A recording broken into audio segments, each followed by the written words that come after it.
मुसलमानों ने खुद राम मंदिर हिंदुओं को दे देना चाहिए। राम मंदिर हिंदुओं के लिए उतना ही इम्पोर्टेंट है जितना कि मुसलमानों के लिए मक्का। यह शब्द है आर्कियोलॉजिस्ट के मोहम्मद जी के, जिन्होंने अयोध्या राम मंदिर के सफर में एक अहम भूमिका निभाई थी। भगवान श्री राम को त्रेता युग में सिर्फ 14 साल का वनवास भुगतना पड़ा, लेकिन कलयुग में हमने उन्हें 500 साल के लिए उन्हें अपने ही घर से अयोध्या से दूर रखा।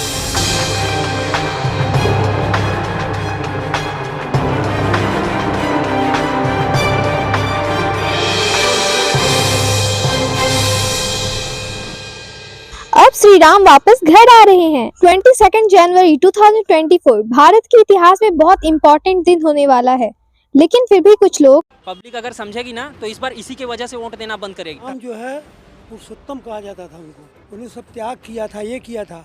यहाँ क्या है, इसको पॉलिटिकल बना लिए हैं। That's all. Of the inauguration I think that's the political. ये प्रोपोगेंडा जो चला रहे हो देश में नहीं चलने वाला है। लोगों पूछ रहे हैं, क्या राम मंदिर पर हजारों करोड़ों रुपए खर्च करना सही है? क्या इन पैसों का इस्तेमाल किसी बेहतर काम के लिए नहीं हो सकता था? इतना क्या खास है राम मंदिर में? इस जगह का पूरा इतिहास क्या है, आइए जानते हैं। इस वीडियो में कुछ ऐसे इम्पोर्टेंट फैक्ट्स हैं जो कि हर इंडियन को पता होने चाहिए, ताकि वो राम मंदिर की इम्पोर्टेंस को समझ पाएं। अगर आपको इस नेक काम में हमारा साथ देना है तो हमारे चैनल को सब्सक्राइब कीजिए, क्योंकि जब आप इस लाल बटन पर क्लिक करते हैं तो YouTube को एक सिग्नल मिलता है कि ये टॉपिक इम्पोर्टेंट है, राम मंदिर जरूरी है। आप में से कई लोग उस सब्सक्राइब बटन पर क्लिक करना भूल गए हैं, तो प्लीज उस लाल बटन पर क्लिक कीजिए। सिर्फ 2 सेकंड लगेंगे और इस वीडियो को अपने दोस्तों के साथ शेयर भी कीजिए। मन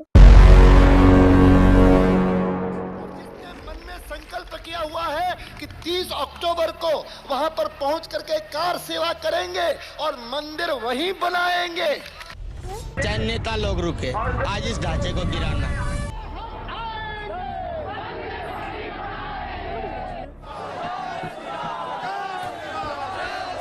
राम लला हम आएंगे, मंदिर वहीं बनाएंगे। देखते बाबर के अरमान मिटा कर मानेंगे।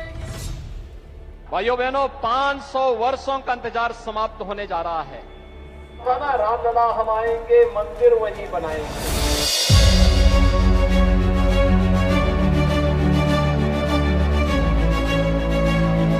प्रभु आ रहे हैं।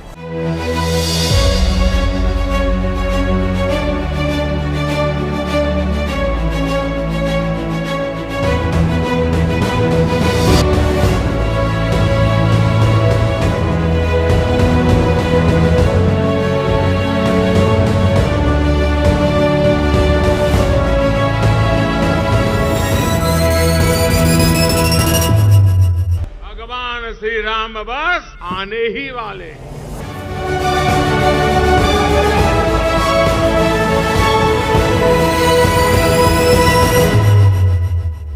तो चलिए अयोध्या का इतिहास समझते हैं। रामायण की कहानी का अंत तब होता है जब भगवान राम अयोध्या लौट आते हैं। उनके घर लौटने की खुशी में हम दिए जलाते हैं, दिवाली मनाते हैं। लेकिन कुछ 500 साल पहले भगवान राम के घर पर ही आक्रमण हुआ था।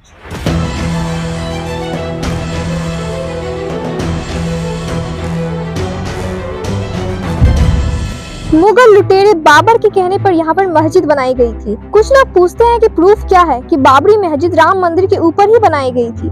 इस सवाल का जवाब जानने के लिए आपको कोई एक्सपर्ट होने की जरूरत नहीं है दोस्तों। जवाब मस्जिद के ओरिजिनल नाम में ही है। इस मस्जिद का ओरिजिनल नाम है मस्जिद जन्म स्थान।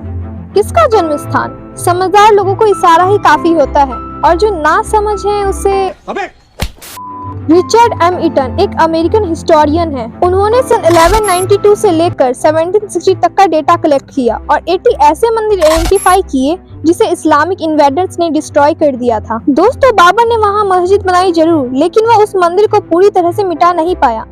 मंदिर क्या होता है? मंदिर सिर्फ एक बिल्डिंग नहीं होती, मंदिर लोगों की श्रद्धा होती है। बदले की भावना से राम मंदिर को बार बार डिस्ट्रॉय किया जा रहा था। यह एक वेल डॉक्यूमेंटेड फैक्ट है। हिस्टोरिकल एविडेंस मुगलों के साथ साथ फॉरेन ट्रैवलर्स ने भी लिखा हुआ है। जब कोर्ट ने पूछा मस्जिद 1528 से लेकर 1858 तक एक्टिव थी, इसका कोई प्रूफ दिखाओ, तो कोई प्रूफ सामने नहीं आया। जबकि यही जगह हिंदुओं के लिए कितना इम्पोर्टेंट है, इसका सैकड़ों सालों से इतिहास है। रामायण की बात छोड़िए, क्योंकि आप सब में से कई लोगों को रामायण एक मिथ लगता है। कई मुगलों के फरमानों में अयोध्या को राम जन्मभूमि के नाम से ही संबोधा जाता है। यानी उन्हें भी ये जगह का इतिहास पता था। 1980 से लेकर आज तक हर इलेक्शंस में राम जन्मभूमि को लेकर वोट मांगे जाते हैं। कुछ लोग राम मंदिर बनाने के लिए वोट मांगते हैं तो कुछ लोग राम मंदिर को बनने से रोकने के लिए। फाइनली 2019 में सुप्रीम कोर्ट के 5 जजेस के बेंच ने कहा कि राम मंदिर वहीं पर बनेगा।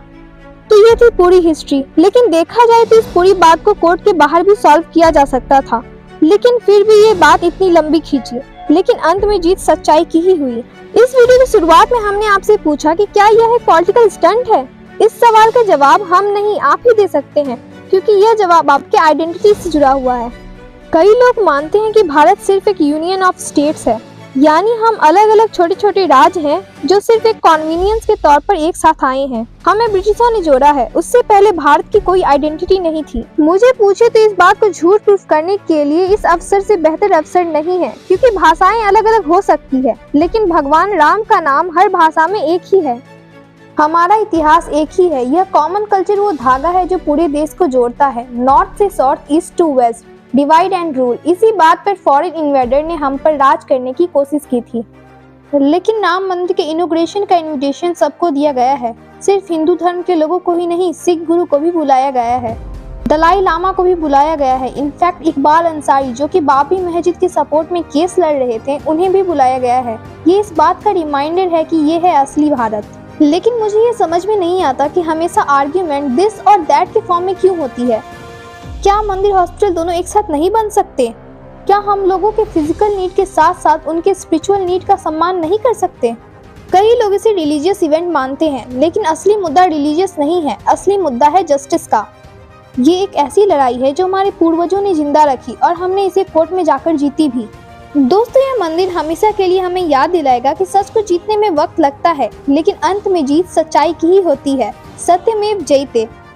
दोस्तों, इस मंदिर का मोल आपके लिए क्या है, यह बात अपने आप से पूछिए और हमें कमेंट में बताइए। तो आज के लिए इतना ही, मिलते हैं आपसे अगली वीडियो में बहुत जल्द। जय श्री राम।